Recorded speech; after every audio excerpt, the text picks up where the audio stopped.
gas stations, for example. I mean, I had, over the next 4 or 5 years, I had 7 gas stations and print shop, 2 print shop and a dry cleaning store.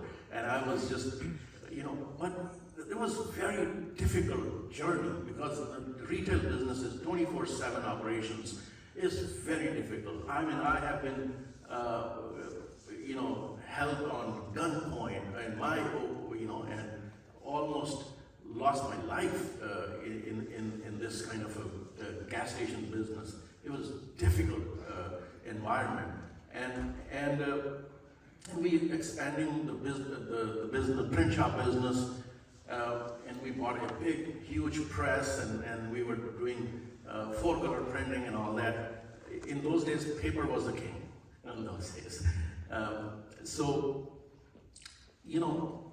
unfortunately, in 1997, I was inspecting the printing of the print shop, and I slipped, and my right hand got stuck in the huge steel rollers, and it was just, my hand was being grinded on these steel rollers, and unbelievable. This is, even the highest legal dose of morphine could not, alleviate my pain. And when the press stopped and the hand came out, it was like a thin cardboard paper, just absolutely crushed. And all the third-degree burns and everything was completely, you can see the bones. And, and the pain was so severe that the ER doctor was saying, you have to amputate my right hand. And it was painful, but at the same time, one kind hand surgeon gave me a hope that he can rebuild my hand. And so after 6 months of surgery, he rebuilt my hand with 3 surgeries. And then the year-long journey of therapy, physical therapy, and all that, that's when I decided, look, I'm a technologist. I need to get back to technology. I was too comfortable in this business, but need to get back to technology. And that was a trigger point. I said, okay, like I was at 38 years old, going through a midlife crisis, and say, and that's, even with the injured hand, I was now seeing how we can do next phase, which is founding a technology company. In 1998, we founded a technology company. The Y2K was a big thing that triggered us to go into Y2K, and then internet was just getting popular at that time, and starting basically. So we were bringing people from India to the internet programmers, the Y2K programmers. We were bringing a lot of people from India to come here, and that's how our journey started in this. We thought we were going to be busy for a while because a lot of these computers will crash, and then we'll be busy for fixing those codes. And you know what happened. 2001, nothing crashed. I mean, absolutely nothing crashed. And we were so late to the game that we, first 3, 4, 5 years, we didn't even know when we will survive the next year itself. This is a typical startup journey. When you don't know when the money is going to come from, where is, we're going to survive next year or not. Bubble, the tech bubble busted, and so, then the 9/11 happened, and that's when, the country's focus, the DoD focus was to build warheads again. And that's why I went to Raytheon and said, I can help you to bring engineers to build these missiles and whatnot. And that's why it worked out very well. And so from there on, we became a defense contractor to the subcontractor. We're supplying to Raytheon first, then Northrop Grumman, Boeing, and on and on. And that's how we turn our trajectory and become more relevant. And then from there on, it took us from 1999 was the first $1 million of business, and then by 2011 we were at least reaching $100 million in revenue in the next like 11, 12 years. Then that's when you really understand the business. You know how to scale. You have a good base. We built a lot of technologies. And at the same time, business process. Throughout this journey, the innovation has been the key to success. Because when you're dealing with you're competing against the established players in the industry, and you're such a small company, whether it's a business process automation, whether it's a technology innovation, this has been the key mantra for our continued success, and that's how we reached for even $100 million revenue in 2011. From there on, the journey became a little bit more pleasurable. Now that we have, a good solid base, that's where, in the next 6 years, we went by 2017, we reached $650 million in revenue, and we've invested tremendously in building our capabilities, whether it's all the digital transformation technologies, whether it's cloud or data sciences, cognitive sciences, artificial intelligence, machine learning, and cybersecurity. In this, we built such tremendous capabilities, and that's what propelled our growth from 2017 to 2022. We reached a revenue of $2.4 billion within such a short period of time. And the journey is still continuing on. I mean, we hope that in the next 4 to 5 years, we will be reaching $5 billion in revenue. Because no matter what it is, even currently, we only have 3% of market share. This is a huge industry. Technology industry is so huge that we hardly have less than 3% of market share. So there's a lot to be accomplished, and that's basically a nutshell of our journey from where we are to today. What a remarkable story! It gives me goosebumps just listening to it. Mine is not nearly as dramatic, but the genesis of it is no different than what Raj mentioned. I was going through an engineering program in India, and I happened to like a specific course in digital communications in the late 70s. So I wrote to the author of the book that we were asked to read. It was an individual named Michel Schwartz at Columbia University. And it was old snail mail those days, and he responded and said, take a GRE. And I said, I'd like to study more, and I took the GRE, and I ended up at Columbia. And those days, it may not seem real, I ended up working for IBM because they were doing more innovative communications work, so I grew through the corporate ranks. And then when I was in my early 40s, I was running a communications business called Orange, based out of Europe, and we were in 27 countries, 65 billion euros of revenue.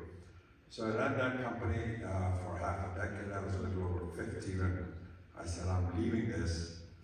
My mid-age crisis hit a little bit later than Raj's middle-age crisis. And circumstances, I ended up starting a business and not retiring or doing what a lot of former CEOs do, is get on the boards. And that resulted in one business which we sold, we started another business which we sold. So we formalized the structure. Now we have around 15 billion deployed, mostly in the US, digital infrastructure. We own towers, we own fiber, we own a set of other digital assets. And we're looking at India. And these are exciting times. The infrastructure is going, digital infrastructure is going, and we happen to be in the middle of it. So, rather boring journey, not as exciting. So that's our story. You have so many interesting stories that maybe later on you can share. Well, thank you both for sharing your personal journey with the audience. I'm cognizant of the time, so I think I do want to jump straight to the topic, India Rising, and I think Sanjeev, you touched upon that almost towards the end of your remarks, where you talked about how you're looking at India right now and investing in India, and obviously there's a lot of talk since yesterday about India Rising, and I think I want you to address 2 points, or 2 categories. One is, obviously, I would love to hear from you, and I'm sure people in the audience would love to hear from you about where you see India going from today in the future with sectors, but at the same time, what are the main roadblocks do you see? You know, there's all this celebration that we have about India Rising, but is there something that we're not, you know, looking at or talking about? So just talking about the roadblocks that you see as an investor sitting in the US, looking at India, what do you think are the key issues that you think are stopping India from, you know, unleashing? Right. So let me just look at it from a macroeconomic perspective, why it is exciting. And why is it exciting now, or more exciting now than it has been in the past? There's obvious macroeconomic opportunity, young people, economy is growing, and you know, we can go through chapter and verse as to why economy is growing now and why it hasn't grown in the past. And that's what gets us excited. Now there are smaller economies, it has the scale. We used to be in Europe, we're back in Europe now, investing in Europe, we think it's exciting. But if we really think of our center of gravity today is the US, and we shifted back to the US around a decade ago, and it's been rather fruitful for us. Now we think India has its time, primarily the demographic dividend India is getting a benefit of, macroeconomic opportunities, the growth, the scale of the economy. And when you look at it from an investor's perspective, you say, okay, those are the fundamentals that have to be there. Now, what are the potential roadblocks and what are the potential strengths? A few years ago, the regulatory regime was rather unpredictable. The governance, the talent, in some ways, was more questionable. Now, a lot of companies grew up through the labor arbitrage. I don't think that is going to survive for too long. The labor cost arbitrage, I believe, is coming to an end. So is there a local innovation?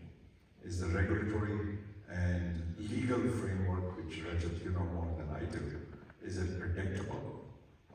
Corporate law, can you rely on it? Rule of law, is it stable to the court's work?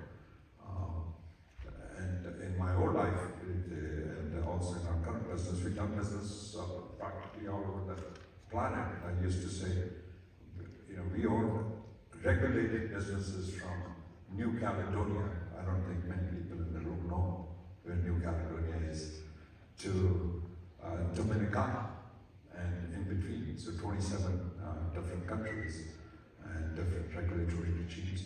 India is more stable today. Can it do more? No question.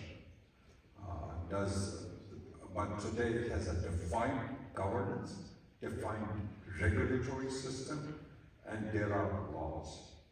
And what could it do to take the roadblocks away? I think a regulatory system, at least in our business, is essential. But it has to be a light touch regulatory system. If you look at the digital infra in the United States compared to where Europe is US has a much lighter touch on the telecom regulation, FCC here, FTC here, and there are challenges with obviously FTC as it is today. A lot of people are feeling it. Europe is more restrictive. India used to be unpredictable and unstable or pretty erratic regulatory regime, which hasn't been the case for a long time.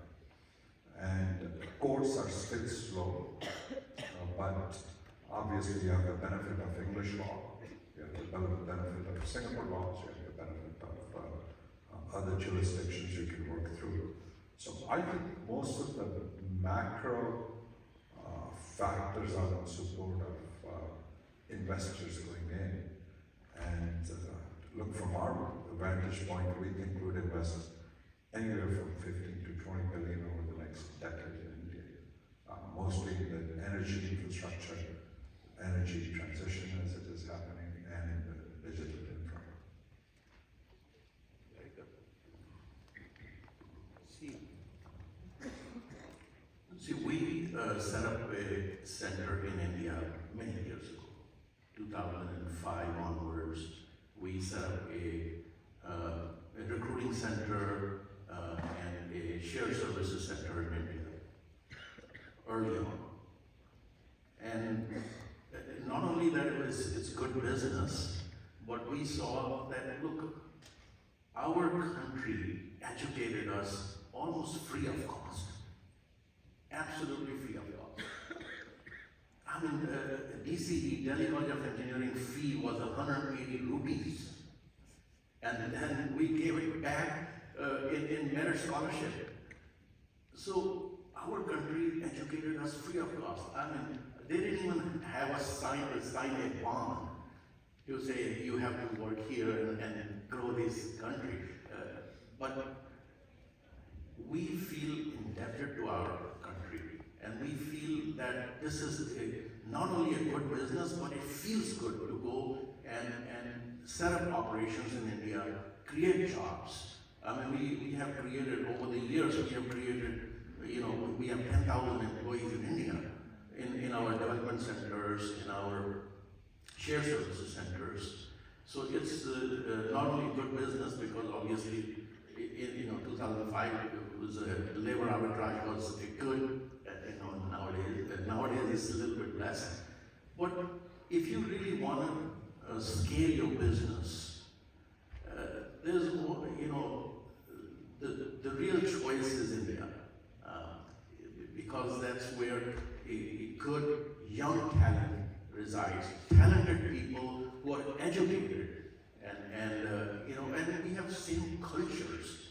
We are both, India and US are the biggest democracies in the world, and we have rule of law, and so at least we have a similar kind of culture, family values, and so that I had so far good experience. Although there is regulations, there is bureaucracies in India. I mean, we have to deal with it anyway.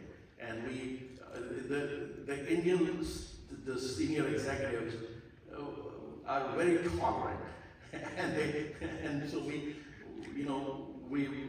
let them handle the bureaucracies. But early on, we have been investing in India, and it's been a good journey so far, for us. Thank you. I think I'll ask one or two more questions, and I would love to open the floor for Q&A. It's 11:30, we end 11:50, so maybe 5 more minutes of me asking questions, or 10 more minutes.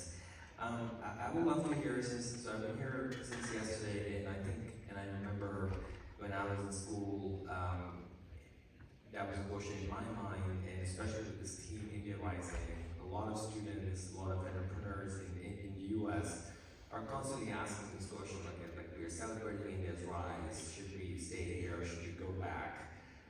What is your advice, having been there, done that, what is your advice to young students, young entrepreneurs today, that if they are making these decisions, what would you say to them? does that. And this is what I share with, look, I think if you go out 20 years, 30 years, 40 years, if you're starting a career today, there are two places on the planet you need to be, United States and India. Europe will be an after all, and China is much harder to get in and make a dent in. So either of the choices are fine and will work out okay. We all go through our challenges, both economies will, both countries will. The political system will be under pressure, has been under pressure. When you look at what's happening with our election season, it happens every 4 years. We get very excited and we say this election is the end of the world if it doesn't go right. But we'll do that in the US, we do it every 4 years. So there's nothing radical happening here. And the same probably goes in India as well. But I think if you look at macroeconomic, you look at the tailwinds, you look at all the opportunities, you look at the talent, you look at the regulatory environments, then no better places than India and the United States. Today, 10 years, 2 years, 3 years from now. So you can't go wrong either way. I didn't answer your question directly. If you're moving from India to the United States, I would say if you have the opportunities in India, I don't see a reason to move. Or I don't see a reason for the people that see the opportunities in the US to go there. So I think opportunities will happen, and the distance and ability, the businesses aren't geographic centric anymore. So you shouldn't look at your business as, do you say I do business in Georgia, where Raj lives, and not in South Carolina? You don't look at that. So, and believe me, each of the states has different regulatory regimes, different permitting, different planning, all of those. So one shouldn't really look at limiting yourself geographically.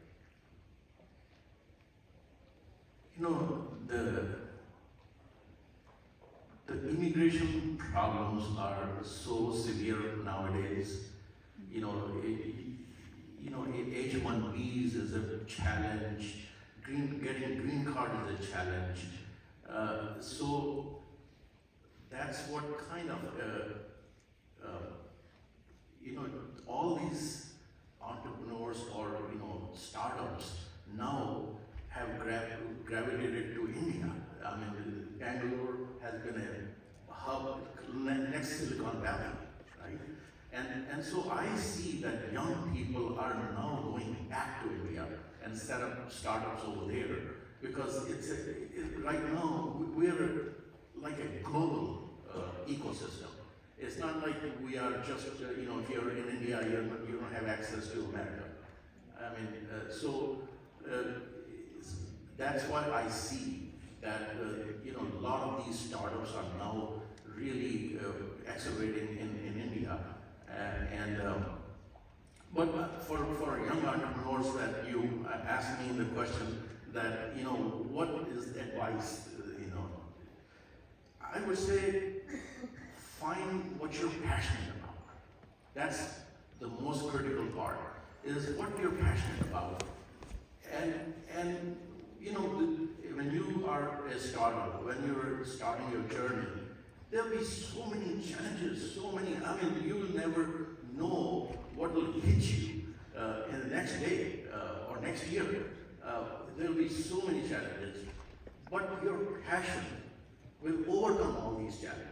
That's, whatever you're passionate about, this will help you overcome all these challenges and do something meaningful, okay, with purpose. It shouldn't be just, I'm just chasing after money. Never chase after money, ever, okay? Just chase after what, with something that is valuable to the society.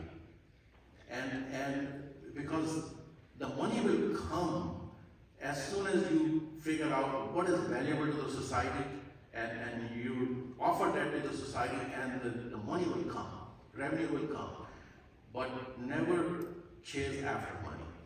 And so just just figure that what you're passionate about and go after it. And at the end of the day, it's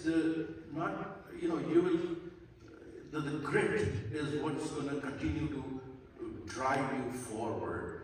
Every time you feel like you're so down, we're going to go out of business. Look, next day is different challenge, and just go and just don't give up. Don't ever give up. Okay? You see so many challenges in my life, but I never gave up. Even with the 100 hand, I was still driving, incubating a new company, a technology company, which takes millions of dollars. And so, just never give up. Follow your passion, and just have a great time. Thanks. So I think we have 12 minutes now, so I will open the floor for Q&A.